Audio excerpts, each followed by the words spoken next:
Welcome to this explainer. Today, we're doing something really fascinating. We're uncovering how ancient Jamini Jyotish views the physical body. And spoiler alert, it's not just about biology. It's actually a literal projection of your karma. Now, if you're used to looking at a standard astrological chart and just checking the ascendant for health, you're honestly only seeing about a third of the picture. Today, we're diving into a profoundly structured metaphysical model that maps your inner self, your projected social image, and your trans-lifetime soul mission onto very distinct astrological significators. It's like a giant cosmic puzzle, and we're going to put it together. To really ground this, we have to look at our foundational authority. Maharshi Parashara lays this out beautifully, establishing a mystical yet incredibly structured rule for decoding your cosmic blueprint. And notice, he isn't just tossing out a casual suggestion here, he's laying down a foundational law. To truly understand a person's path, especially when it comes to their health, we absolutely must examine the Aruda, which means the projected illusions.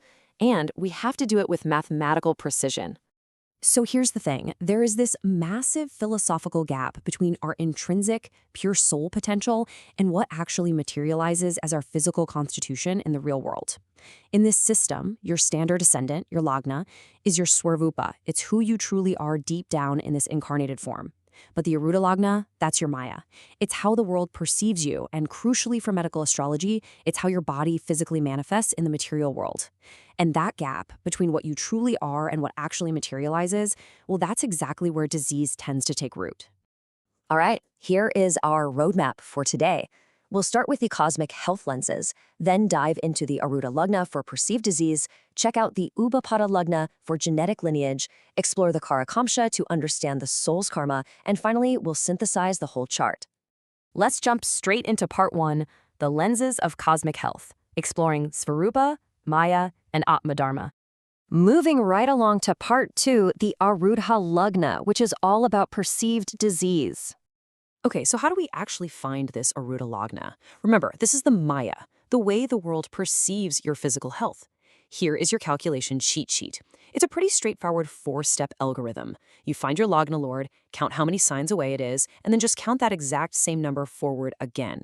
Simple, right? Well, wait, you've got to remember the exceptions. If your calculation lands right back on your Lagna, you shift it over to the 10th house. If it lands on the 7th, you shift it to the 4th. This is super important because it ensures your projected self maintains a dynamic tension away from your true self. Your inner spirit might be perfectly healthy, but this calculation pinpoints what actually goes wrong in your physical biology when you interact with the material world. And this is where it gets incredibly specific. Depending on which zodiac sign your Hora Lagna lands in, it translates directly to highly specific bodily domains and manifest illnesses. For instance, if your Hora Lagna is Mesha or Aries, your physical projection naturally runs hot, which makes you way more prone to fevers, migraines, and inflammatory conditions. But if it falls in Karka or Cancer, that susceptibility shifts entirely to the stomach and chest, bringing on gastric disorders or edema. Essentially, your AL sign paints the immediate physical vulnerabilities that everyone else can plainly see. But you've got to watch out for certain planetary placements here. Saturn is a big one. When the cold, restricting energy of Saturn is sitting in the 8th house from your Hora Lagna, well, classical texts warn that this is a severe indicator of deep-seated, chronic conditions. The 8th house from your AL is basically the hidden foundation of your physical image. So Saturn sitting there is like a heavy anchor on the physical body's vitality, pointing toward long-term degenerative issues, like severe arthritis or even paralysis.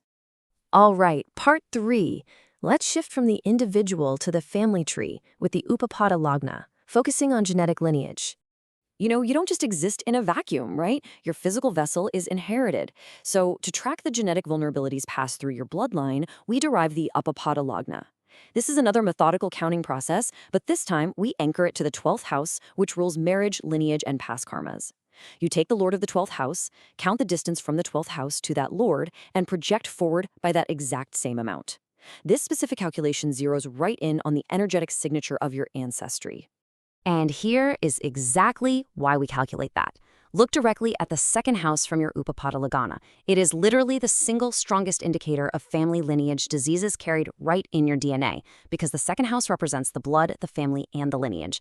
If Simha or Leo sits in the 2nd house from your UL, we're usually looking at hereditary heart disease or spinal conditions.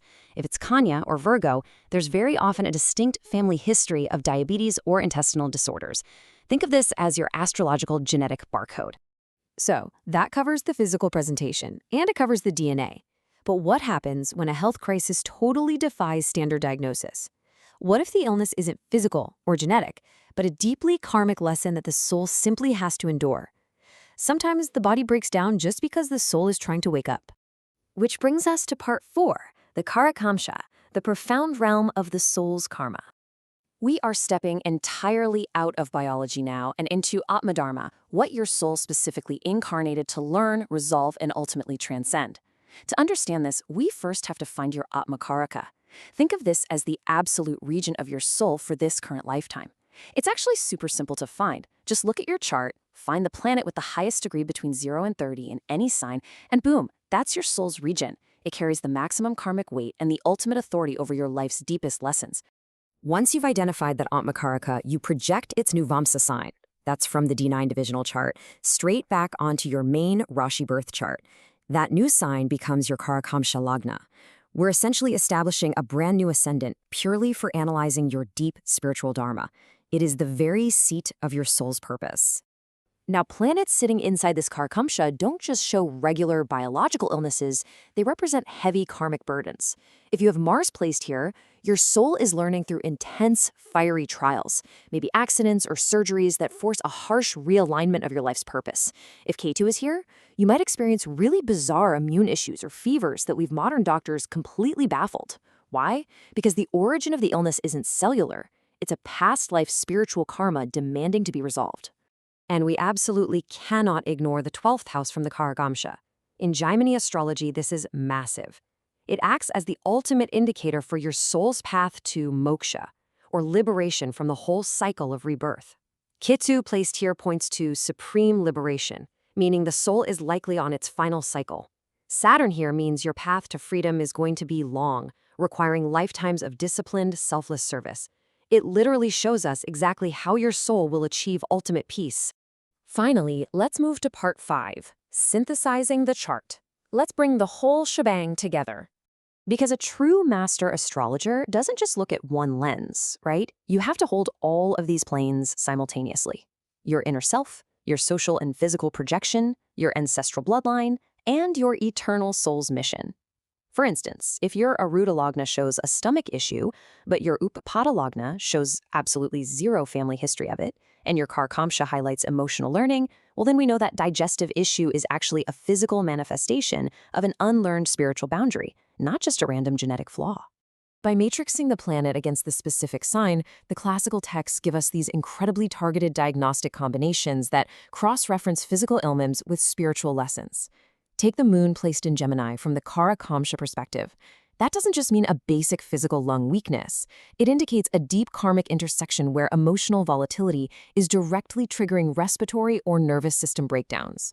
So, what's the big takeaway from all of this? It's that in Jamini Jyotish, you literally cannot cure the body without addressing the soul.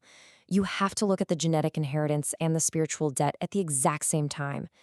Trying to treat a Karakamsha-driven autoimmune flare-up with only physical medicine is like trying to fix a software glitch by replacing your computer monitor. It just doesn't work. You've got to address the root code. So, I'll leave you with this final thought for today's explainer. Take a hard look at your own life and ask yourself, which of these 3 cosmic forces is truly driving your journey right now?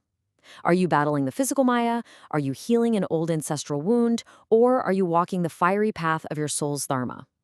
Knowing which lens you're looking through changes absolutely everything. Thanks so much for exploring this with me today.